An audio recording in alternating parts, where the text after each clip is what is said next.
అమ్మా ఈ బాక్స్ ఎక్కడ కొన్నావమ్మా? భలే బాగుందమ్మా. దీనికోసం నేను ఎంత వెతికానో దొరకనే లేదు. నాకిది కావాలమ్మా. తీసుకో అమ్మా. అమ్మా ఈ ఫ్లవర్ వాజ్ ఎక్కడ తీసుకున్నావమ్మా? సంతలో తీసుకొచ్చాను. కూతురు వస్తుంది, 1-2 ఎక్స్ట్రా తీసుకురావాలని తెలీదా నీకు? అన్నా ఓ ఎప్పుడొచ్చావమ్మా? ఈ రోజే వచ్చాను. ఇంకా బాగున్నారా? ఏం బాగుంటాడో ఏమో పాపం. ఆయన దగ్గర చేతికి పెట్టుకోవడానికి ఒక వాచ్ కూడా లేదు.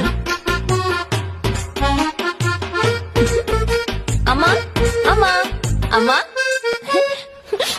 అమ్మా నాన్న, మీ ఇద్దరిని వదిలి వెళ్ళడానికి నాకు మనసు రావడం లేదు. వచ్చే వారం తొందరగా వచ్చేస్తాను. కొత్త చెప్పులు ఎప్పుడు కొన్నావమ్మా? ఇవి నావి కావి, పక్కింటి ఆవిడవి. అవునా, సరే అమ్మా. నాన్న ఆటో ఛార్జీలకు ఒక 1000 రూపాయలు ఫోన్ పే చేయి నాన్న. అది కూడా చేయమంటావా? బాయ్ నాన్న. బాయ్ అమ్మా.